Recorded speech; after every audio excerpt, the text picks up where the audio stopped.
So welcome everybody. We'll go ahead and get started on the June 17, 2021 board meeting. Travis, are we recording? Yes. And can you tell us who is online? Viewer wise, Who is on Zoom? we have Kim Holmes, Grace Herney, Tom Tolliver, Chris Baldwin, Manfred, Joe Koval, David White. Okay. Okay.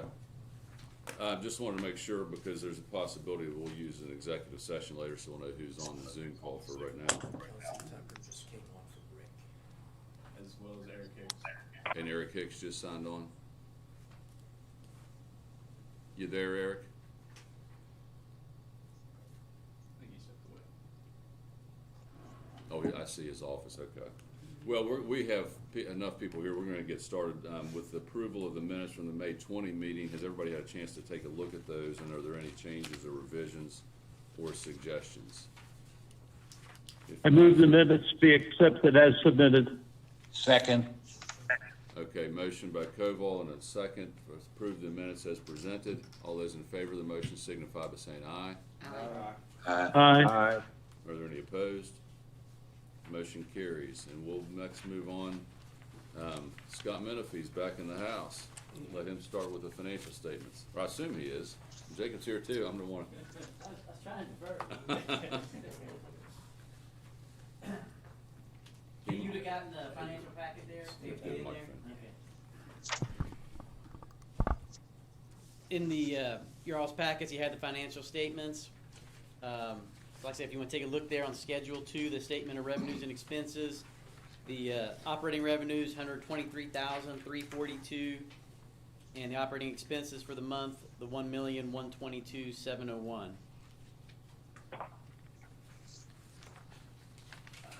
Try to see a comparison with that there on Schedule 3 for the 11 months this year compared to last year. For the revenue, $1,583,675 compared to the previous year's $1,740,201. And then on the expenses, $12,405,517 compared to the $11,416,226.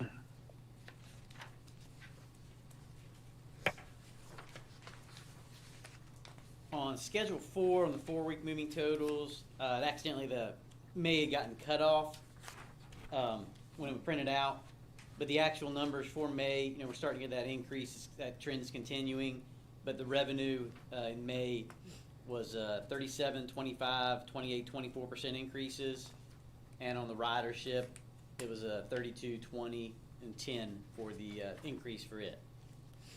They'll be shown on the next month's report. Apologize for that.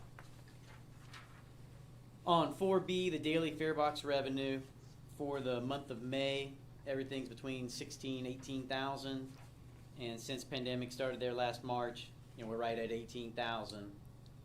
Prior to that, you're at that 26,000 number, so nowhere close to them, but is close to the average since. And then the last couple days of the month was cut off where we had the timing, so that hurt a little bit on those numbers as well. Yes. Actual numbers there on Schedule 4 sheet from the fare boxes for the month of May. Total ridership 77,328 compared to the previous 71,872. So you got an increase of 7.5%.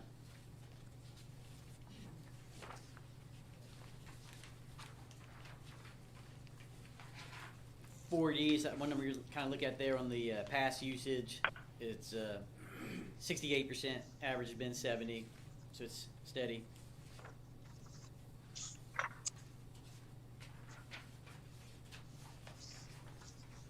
On Schedule 5, Statistical Analysis, had a number in there I think last month that was just off, threw it out, but we got it corrected, so everything's kind of in line now.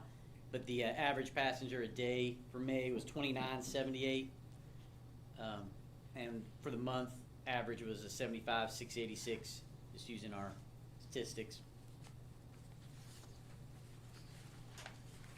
And one good note, we've had that continued trend on the excess of levy receipts with the money that came in June. What we received for this year compared to last year, it stayed at just over that 5% increase. And that's it, unless anybody's got any questions. So the excess levy is complete for the year? Yeah, something trickled in like $7,000 the other day. It wasn't in those numbers, but it's not gonna change this percentage. Doubtful they would have any of those larger utility and other numbers coming in. It looks like, that should be done, but again, there might be one or two of those smaller ones if they try to clean something out on their side at year end. Okay.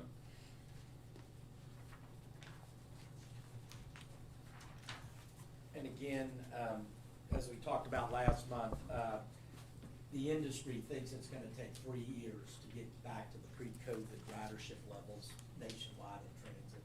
It's gonna take some time for confidence for people to get back and things like that. And of course, we don't know with everybody working from home now, of how many people are gonna continue to do that. So we're kind of entering a new thing.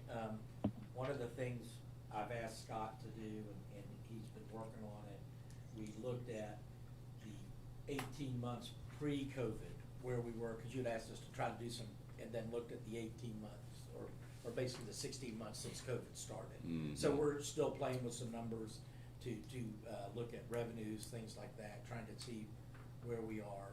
So we're still doing a lot of research on all that. But, obviously, it had a huge effect, and everything like, luckily we had a great investment year. Or the Mhm. revenue would be even down farther, so. That's all we have on finances. Okay. Does anybody have any questions for Scott or Doug about the financial statements? If not, we're gonna move along to item number 3 about invoices in excess of 5,000. We don't have anything that was not in the budget, that we've had to issue a check for over $5,000. Okay, and then, old business. Self-insurance report and the CAT, report, are in your thing. There's not a lot of information new on that. I will say that yesterday we met with, Mike and I met with, Assured Partners over our renewals. The increases that we received in workers' comp, we had a $27,000 increase in our workers' comp premium. And then also there was an increase in our liability insurance. Both those we had budgeted enough to cover. So we should be okay. When we did our budget, we had some estimates. They give us some guesses what things are gonna come in. However, we were kind of surprised. Our EMOD factor went from 1.0 up to 1.18, which is basically an 18% surcharge on the base premium that we had to absorb because of workers' comp. So, we're working on trying to minimize that, but we didn't have a great year. We had a good year fall off in our look-back period, and not a horrible year, but not a great year add on. So that's it on insurance. Doug, one question. Yeah.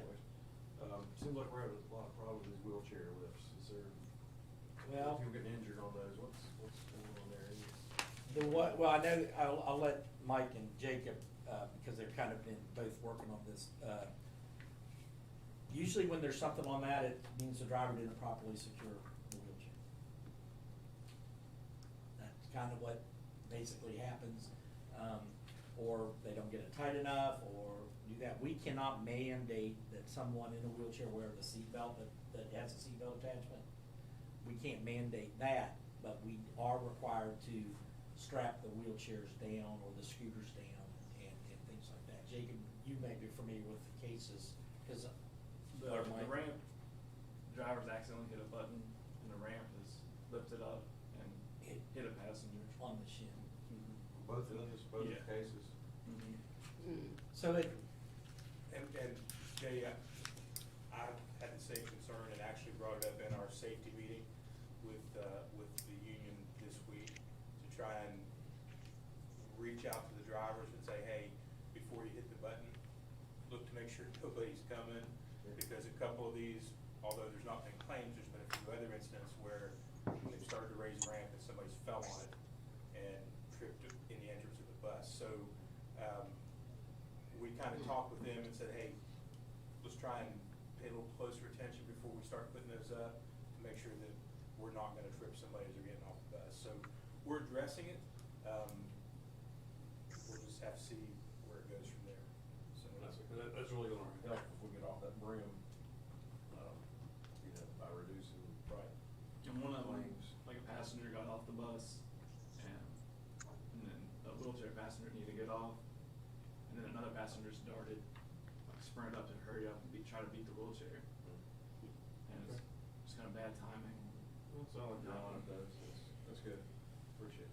How often is there training on the use of a wheelchair ramp? When they're hired, they go through about a 4-week training period, and then we retrain them if they are involved in an incident. But as we don't have like an annual Okay. wheelchair refresher, things like that. So whoever was involved in these did get retrained? Yes, yes. The next item is, if there's no more questions about that, the next item is staffing updates. Scott has come back to be our Director of Finance. I've made Jacob the Acting Director of Operations. I'll probably be taking that acting title off of him starting July 1.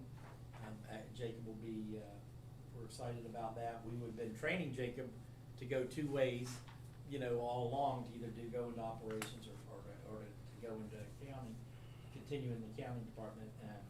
So he's getting along great with the supervisors. They all have supported that decision, and we'll be taking that acting title off him on July 1. That's kind of it. I'll let you handle the next one. So on the general manager, executive director search, we're in the process of setting up interviews. Hope to have those done within 2 weeks, say, of today. And those will be done electronically, or unless somebody's in locally. We won't be bringing somebody in from out of state for this part of it, and then we'll evaluate from there. At this point, all we've seen is the what you read on paper about candidates. So that's going to be an important part of deciding where we go next. But out of 7, was it 7 ultimately, or 6? Okay, 6 applicants. We've narrowed it down somewhat, so we're starting to go through that process. 50th anniversary. Well, I just wanted to bring you up to date. Some of the things that, we were a little bit under budget because of COVID this year not in our overall budget, but in our marketing budget.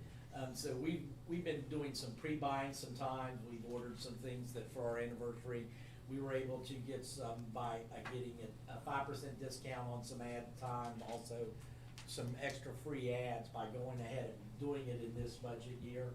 So we are working on that. We've been meeting with Michael Haid. I've attended, this is gonna kind of tie into the Transmall update a little bit. We attended the dedication. The timing of the park being done and our building being done are pretty right on. If nothing happens wrong, we should be able to dedicate our new building in the park. The park will have their own dedication. Obviously, the city will do their own thing. But, I was hoping that, some of the ideas we kicked around was, maybe bringing in a food truck and maybe, give out hot dogs that day or something like that, Mm-hmm. and try to do something, kind of right there at the transit center. So we're working on that, and I'll go ahead and talk about the construction update. We've got another progress meeting today. Everything seems to be progressing nicely. Really been lucky with the weather. Until last week, in fact, going into last Wednesday, we hadn't had a single missed day of work. And so they've been able to get a lot accomplished. I'm gonna head up to the site after this meeting and do a walk around and a tour, and then we have we meet every 2 weeks to update ourselves on the progress and address any issues coming up. I can tell you the issues with the federal building have now all been resolved. The problems that we were having up there, the city changed their mind and let us put benches up, and we put 4 benches up and 4 trash cans, and it's really made a difference. And at least the person that handles the federal building for the company that owns it said the number of complaints she's received has dropped by 85-90%. And so, obviously, we're still trying to address things. We have hired Charleston police officers to be there for 4 hours in the morning and 4 hours in the evening, and Mike set that up, and that program's going well. It's made a difference again. It's made a difference. So we hopefully have our hands all around that, and now we can get this thing built and get going and finish it up. So the police department involvement has helped? I mean, it's gone smoothly? Yes, I've made trips through there every day in the mornings, not necessarily in the evenings, because in the evenings I'm home, but in the mornings coming in, which is our busy time, I'll run to the post office, come through there, and very few times have I seen anybody on the federal property. There have been some occasions when people have been there and the police have been sitting in the car, but for the most part, after the first day or so they were there, everybody on the sidewalk around the benches and very little up on their property and messing around, so. Good. I think it's been a vast improvement. Yeah, there's just so much time spent on our end of trying to manage something that was unmanageable until there was a solution. So, jump back to item F, on May 20th, after our board meeting that evening, I went and appeared before the Kanawha County Commission. We have the levy timeline done. Jackson Kelly prepared that information for us. We also drafted the order as is, so that the levy would be basically the same levy that was adopted in May of 2018. We are on the ballot next May. The county commission has instructed me to work with Andrew Gano. I reached out to him again. He was on vacation for a week. I was out of town for a week, but I've reached out to him to see if we need to meet or anything, or if he's heard anything, and had a chance to review those documents. And I have not heard back from him. I expect that in levy vote. So that's all I really have to report on it. I'm sure that, once all the documents are reviewed and everything like that, I'll get, either what we want to do. There was, the commission kind of gave 4 different possibilities of what could happen, and, ultimately it's up for them to set the rate. Ready for new business? All right. Okay, so who's gonna go over the budget amendments, as those are in the meeting packet? Scott, you need to.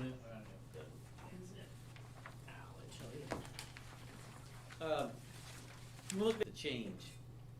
Any of those that has an increase in it are the ones that we anticipate being, coming in over budget.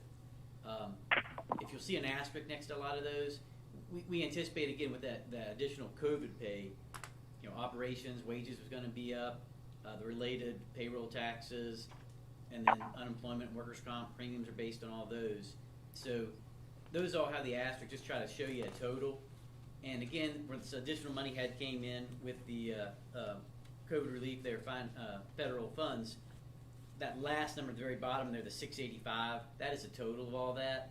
Just, again, those were kind of extenuating circumstances we wouldn't anticipate having, and that was able to offset those items. And then year in, year out, we always have, one's gonna be a little bit over somewhere, one's gonna be a little under. Because the uniforms, we did budget for additional uniforms where we had all the drivers changed, so we were trying to enforce that, get everything cleaned up a little bit. And again, we didn't quite budget enough with what we were trying to get for everybody, so that was gonna come in a little bit over that 20,000. Vacations kind of just related to the some of the payroll stuff as well. Our legal fees, we could have probably pushed some of that onto for the transit mall, but a lot of those were kind of combined, so we went ahead and paid a bunch of that, but the professional fees was up a little bit, and we had that additional work that the board had asked for that wasn't in the budget initially, so I mean, that's part of that number. And then the trying to look increases, tires were close on those, material supplies, it's always hit and miss, but again, we had a lot of write-offs where we got rid of the materials, and crazy as it sounds, has to be expensed somewhere, so it shows that they're being used up. So even though we got everything cleaned up in the inventory with the new buses and got a handle of that, that expense is gonna go to the material and supplies. There was, if you remember, 2 months ago, we had that positive 77,000, then the next month a negative. Those were all write-offs out of inventory and stuff like that, you know, things like that. So that had to be expensed somewhere, and that's where it goes in. And so that inventory is just spoiled, or is it missing, or It's obsolete? obsolete. Does Basically, any of it get sold, or we we try like to scrap sell it? old parts, and we try to scrap. We've done a lot of scrapping this year when we did. But we're cleanup. getting pennies on the dollar to do that. Right. And we had given a lot of our fleets, a couple buses to a transit up in Martinsburg, and they had taken 3 of our old buses. They cannibalized one, were able to use it to get the other 2, keep them running. Mhm. We had given them as many parts as we could, because as far as the dollar amount we're gonna get, scrap's not there. So somebody got to put some use to it. Right, someone in the Transit Association, again, where the state, we tried to offer that, and we've been cleaning it right now, we were there yesterday, Jamie and them were going through everything.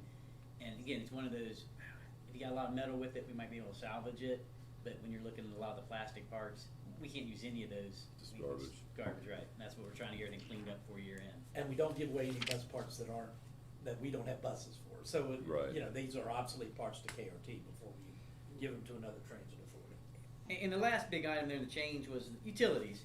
And we kind of anticipated this, but again, too, where we've got the Wi-Fi on the buses, we've got that additional service now. We weren't anticipating though to have the need for the 2 lines. But once we got involved with everything, you know, we had to do all that for security. So I think we've accounted for that for this year's budget. But you know, that's the first year. We always had like a little cushion utilities, but it got hit this year, and that was mainly with everything going on the buses.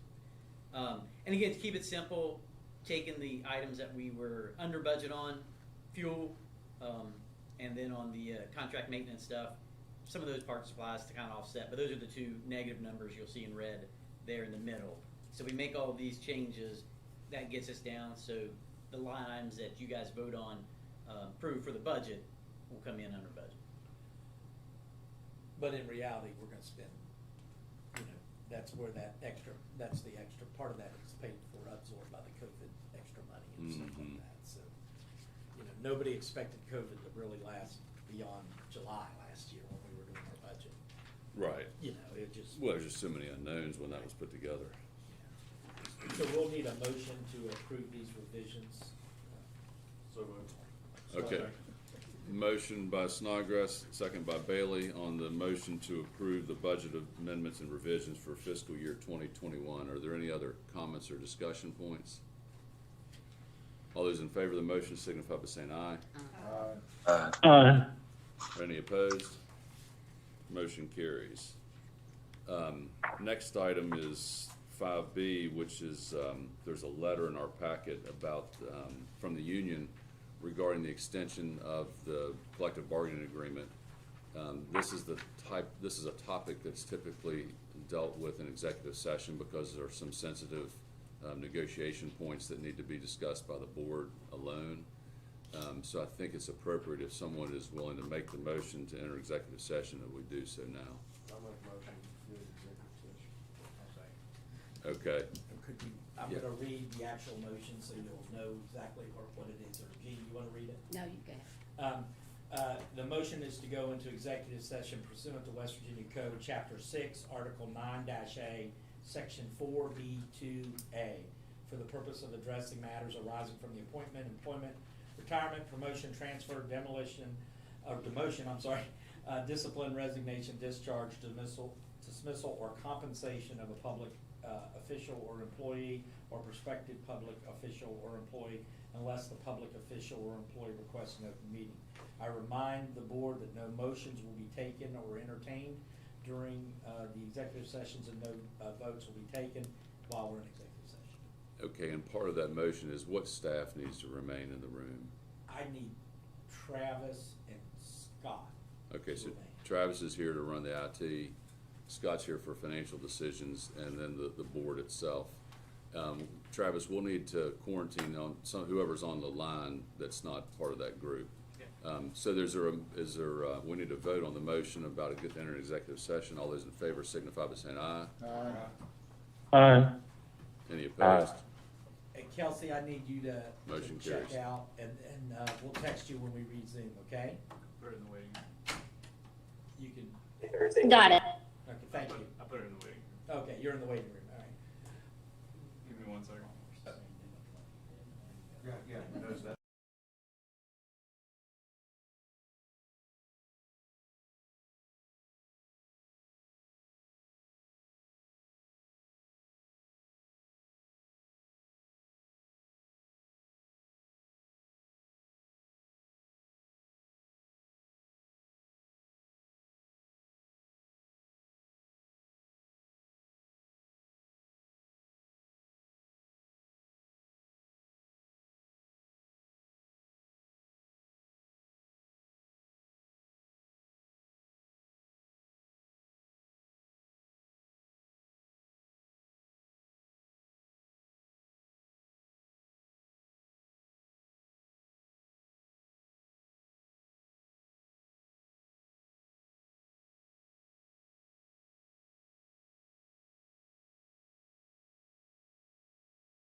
See Mike coming.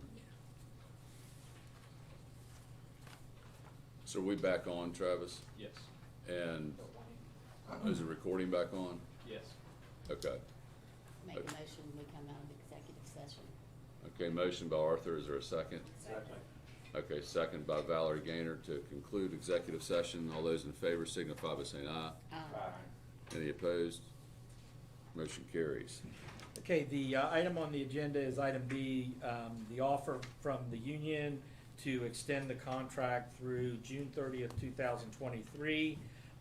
In your board packet, there was, it basically is a 2.9% wage increase. It's 64 cents on the hour to the top rate, and then some, depending on classifications, there's some variations of what it is to each different classification and things like that.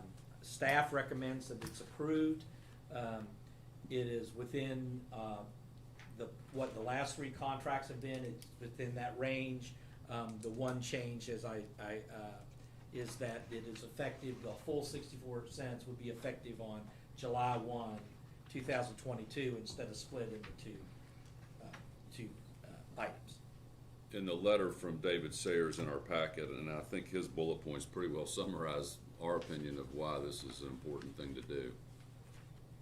Is there a motion to approve the, So moved.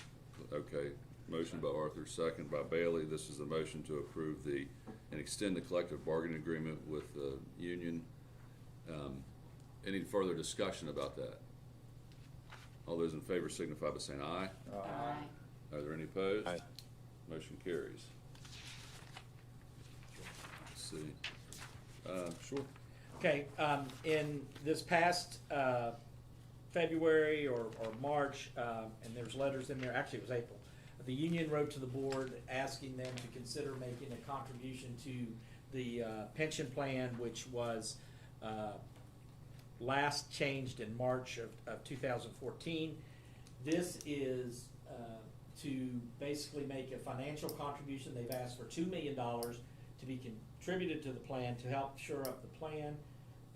It is the authority's liability to do that, and staff, or it's a board decision. We don't recommend this one. It's above our pay grade. But, you know, I know that the union employees would be very appreciative of this. It helps solidify this plan and increase the funding balance, you know, anywhere, you know, from, depending on the amount, you know, 6 to 15% of the unfunded liability would be eaten up by making this contribution. So we, you know, the plan has had some tough hits to it over the years due to factors beyond the control. We've made every change we can make internally in the plan, working with the Union Pension Committee to do that, but that's kind of where we're at. And just the important points are, it's approximately 47% funded right now. This is a KRT liability, and about $1 million is 6 to 8%. So every $1 million, this additional contribution would increase us by 6 or 8%. Their request would put us at roughly 60%, 61%, something in that range. So that's the background and the request. You know, the union employees have gone above and beyond during the last 16 months. We've compensated them with pandemic pay. They've earned it. They've done the frontline work of every first responder in the Kanawha Valley and all across the world. And this is a request that came and seems like a reasonable thing to do. Is there somebody that would be interested? Make it a motion. I'll make the motion that we give them 2.5% or $2.5 million is my Second. motion. Okay, so there's a motion by Arthur and a second by Sutphin. For those that are on Zoom and may not have heard it clearly, it's a $2.5 million contribution to the pension fund, and undoubtedly a great expression of gratitude to you all for the work that you've done during this period of major trial and tribulation. Is there any further discussion or comment about that contribution? All those in favor of the motion signify by saying aye. Aye. Any opposed? Motion carries by unanimous consent.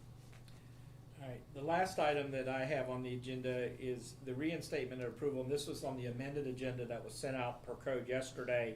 And this has to do with the non-union, money purchase plan and trust that's set up for staff and non-CBA, employees. This plan has been, due to law changes, there's been a lot of tinkering, over the years, and the plan, attorneys felt it was best to restate the whole plan, clean up get rid of obsolete language, make it all up to date with everything in the current standards. It also allows the existing plan, it basically says you can get in any quarter after 6 months of employment. So it does speed up for the people that are hired, lets them get into the plan. The plan, the trustees of the plan, everything like that. This money's at City National Bank. He manages the plan. It's a company out of Columbus, is the actuarial and the legal team that runs this plan. This is a non-contributory plan by the employees. The company makes the only contribution into this plan. Employees are not allowed to match it. And, the attorneys feel the only other changes changed to, even though it's a non-ERISA plan, it changed the vesting from 7 years to 6 years to be consistent with ERISA plans. So, we would ask that you make this change. It'll make it easier for us to hire staff. It will also make it easier, I think, in your general manager search. And this could be a roadblock to filling that position. I'll make your motion that you allow employees to come in every quarter after 6 months of employment. Is that the way you want it? Well, I think what we need is a motion to accept the restatement of the money pension plan and trust, because there's more than just that issue at hand. Very good. And authorize me to sign any documents necessary. And Doug will be needed to authorize to sign these documents before Yes. the end of the fiscal year. Let me finish it with this. So is that your motion? Yes. Is there a second? Second by Bailey, now discussion. Jay? I just have a question. Does this affect, like, say, employees that's been hired the last 3 months or so? Is it retroactive for them? It is retroactive, so that once they meet that, and the reason it has to be adopted, and the reason I had to add it, I couldn't make it wait, is if we don't adopt this if I don't sign the documents prior to July 1, we have to wait till next July 1 to possibly do it. So, again, I apologize for not having it on the agenda. I didn't receive the information until Tuesday night afternoon. Okay, so there's a motion on the floor. Any other comments or discussion? All those in favor signify by saying aye. Any Aye. opposed? Aye. Motion carries. I think that's the end of the agenda, except for. Want to talk about next month's meeting. Okay. KRT has a policy. I know that it's anticipated that the governor will remove the mask mandate, I guess Monday. 20th. Yeah. 20th. Yeah, so, we have adopted a policy, that we still have to wear a mask in this building unless you have been vaccinated and our employees voluntarily provide the information to do that. That being said, we're hoping that next month, and of course, next month's an important meeting. We have oath of offices, we have the voting rights resolution, we might have more discussion on the GM search. We're hoping that everybody can attend in person next meeting. And Scott will make sure we have donuts, so, to bring everybody back, so. With that, that's all staff asks. Okay. Anybody else have any comments or questions? I appreciate your time. We're a little longer than usual today, but important Travis, topics. any questions from online? Everybody have a wonderful day. We're adjourned.